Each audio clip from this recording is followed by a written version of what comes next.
The problem is that the highest vacuum your engine makes to power that pump is at idle. As you open the throttle, the vacuum gradually decreases till it's almost nothing at full throttle. And wide open throttle is where you need the most vacuum when you're doing a high-speed run. If you have a 150, you have as much time as that float bowl will give you till you suck it dry for your wide open throttle runs. And then it'll start bogging down, and then you've got air all through here, and it's hard to start afterwards. If you have a 50, you're almost always at wide open throttle. These vacuum pumps are designed for lawnmowers. They're designed for things that work at about 2,500 to 3,000 RPM. With their governed throttles, produce great vacuum. But yeah, starting these bikes is hard with the vacuum fuel pump. Even if you put it down here like everyone says, and 6 inches, blah, blah, blah. It doesn't matter, you know, they say, oh, they push, they don't pull, whatever. It's still a vacuum pump. So all this fuel drains back down into here, and you end up with a big air gap from your carburetor to the pump, and you have to crank your bike to get enough vacuum to push fuel back there and fill the carburetor. If you haven't run it in a while, that'll evaporate, and till it starts. By then your battery's like dead. So yeah, there's some problems with the vacuum fuel pump, and so many problems in fact that I just it's no big deal. It's just a hassle. So I like the electric pump just because I don't like the hassle of having a vacuum pump. With the Rolling Wrench fuel pump, get a little fuel pump.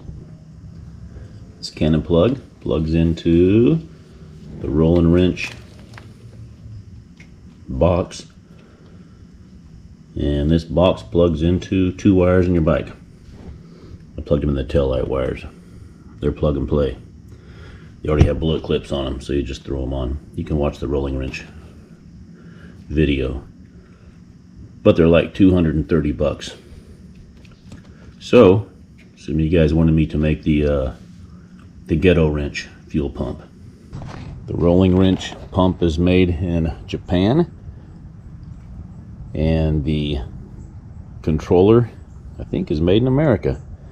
But we're going to go to much more exotic places for the Ghetto Wrench set. We're going to go to China.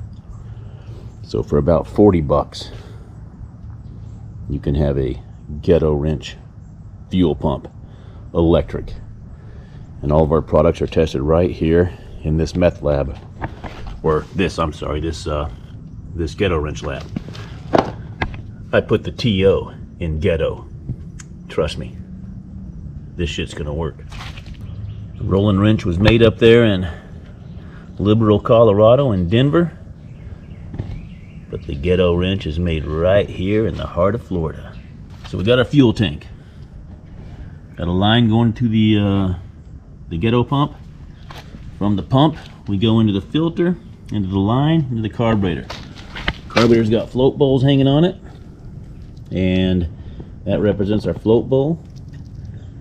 We're gonna see if this pump will fill that float bowl and shut off with the automatic pressure valve included. 12 volt DC battery. Be no part of the electric system on the AC side here. This will all be DC. This means when your battery dies, you got no ride. If that float bowl stops the fuel flow, or does the pump push that fuel past the seat needle in the float bowl? Here at Ghetto Labs, let's test her. We're going to turn our key on. Boom, pump is spinning. We're sucking gas. Look at that. It's filling. It's filling the float bowl. There goes the float. It's coming up. It's level. It's definitely shut the fuel off. And look at that. The fuel has stopped. But the interesting thing is the pump is still going. But whatever's inside must know to turn the fuel off and keep the pump spinning, so I guess fuel's easy to pull. Maybe it's pulling fuel up to a certain part of the pump to keep It's what they call head pressure. When you have, see how there's no air lines in this fuel? It doesn't allow fuel to drain back to the tank. It's using the pump to keep head pressure on that fuel line. That's a pretty smart idea. To the fuel tank, and then when it does need, when the demand for fuel goes up, the fuel pumps into the tank. So let's put the demand up. Okay, here at Ghetto Labs we've got the carburetor raised way higher than the gas tank, like you'll find on your Maddogs. We're going to now siphon fuel out of the gas and back into the tank to simulate we're burning it. Alright, the fuel's being siphoned out. It looks like we got fuel coming in. And I got Kevin calling me. What the hell?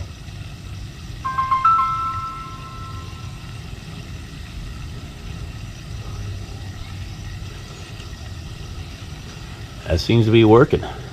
Alright, we hit a red light. And we stop our fuel.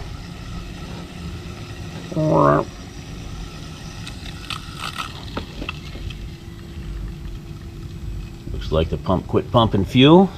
It's still going to maintain head pressure. I think this is going to work. Light's still red, but we looked both ways for cops. We did our due diligence, so we take off. There goes the fuel again. Nice. So it's this line here I never know what to do with. It's going to the carburetor. It was getting vacuum, obviously, and it was teeing off and vacuum to the fuel pump. But the carburetor is obviously working with this vacuum being pulled on it, so I think I'm gonna just cap it off right here. And we'll do it like this instead of taking it all the way off. I ran them open air before and it's worked, but theoretically this should work better. So we're going to try this. We're going to try to cap it right there. I think I'll mount it right here. It's a pretty big pump. The barbs on this fuel pump are pretty big. They fit a 5/16 hose. Everything on your Maddog fits I don't know what the hell it is, 6mm, 5mm hose. Maybe what, 3/16? So to get from the 5/16 to the 3/16, you can use one of these things here. I found an old one. It's made for a vacuum line. Not sure how good it is at holding fuel. Or you can get one of these fuel filters that step down. It gets bigger, so you can put both size hoses on it. So I may just do that. So there's the install from the tank to the inlet filter. Then back out here I'm using this filter just for a fuel hose reducer. We've got the ground, you can put that anywhere. I've got it going to this engine right here, co-locating it with the engine ground. That's a good ground, but you can put it anywhere. I could have put it on the mounting bracket up here if I got rid of the paint on the bottom of that bracket. All we have left is this red wire. If you watch the rolling wrench video, you'll see that he taps into the tail light back here because he provides bullet connectors. Here at Ghetto Wrench Meth Labs, we don't have bullet connectors, so we can tap in anywhere we want. It's just important that we're going to tap in to a wire like the tail light. It's always 12 volt DC constant. If you tap into the brake light, you're going to be 12 volt DC only when that brake is on, and that's not going to do you any good. So you want a 12 volt DC constant, and you want that 12 volt DC constant to only be constant when the key is on. Obviously we don't want our pump running while we're in the house having a beer. So with the key on, there's no tail light. The tail light's only on when it's running. If I pull the brake on, I get a brake light. So we do have a 12 volt source coming back here, but only with the brake on. This particular model does not have a 12 volt DC source coming back here with just the key on. That 12 volt DC constant key on wire will be black, and there is no black wire coming back here. So we're going to have to run a wire from somewhere else. It's going to be a black wire. There's a solid black wire. There's a solid black wire. I'll get one that's easy to tap into, and I'll keep the theme alive. How about that one right there? Solid black wire. So we got nothing here. Get it in there. There we go. There's a piece of metal right there. Turn the key on. Boom, 12 volts. So that's what we're going to use. We'll tap into that wire.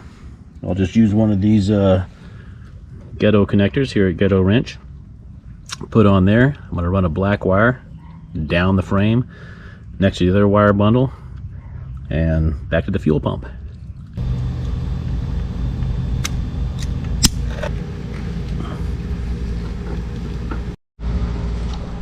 Okay, the moment of truth. Pump's on. I hear it. I see fuel right there. Don't look like it's bringing it up. No fuel going in here. Maybe it's because the float bowl is already full. Let's drain the float bowl and see what happens. Maybe that float bowl was full, so it wasn't allowing even the air to go into there. So we'll turn the key on again. Oh yeah, fuel came right up. System's fuel's in there, fuel's in the float, fuel's in the air filter, fuel filter, and it's going in there. We'll call that primed. Let's turn the float bowl drain back off now. So the pump's running constantly. Keeping head pressure, and we'll see if this works. We'll crank it up. I don't see any leaks, so let's go ready for a test ride. I didn't discuss the dangers of this. When bikes came out with electric fuel pumps, about when fuel injection started on sport bikes, they put a tip switch in them, so when you tipped over and crashed, your bike wouldn't just start spraying fuel via the fuel pump everywhere. It would shut the fuel off. I'm not too worried about it. If you ever rode sport bikes on a track, and when we first got our fuel injected sport bikes with fuel pumps on them, we were trying to be like, you know, Valentino Rossi, sliding that corner, and we would hit that slide, and we were all high siding and totaling our bikes. Didn't know why. It's because that tip switch, when we slid sideways, would activate and shut fuel off. So we all disconnected our tip switches and got them out of the system, and we all had no problems. So I'm not too worried about not having a tip switch in here.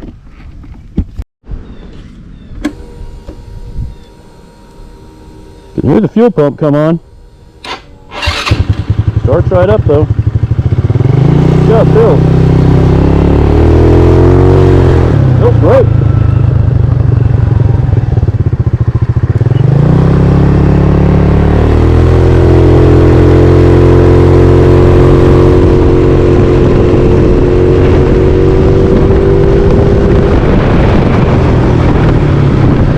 Yeah, no bogging issues at all. When I said my other bike ran too rich, it wasn't jetted like this one. This bike has a 120 in the main, so it's already about where my other bike is.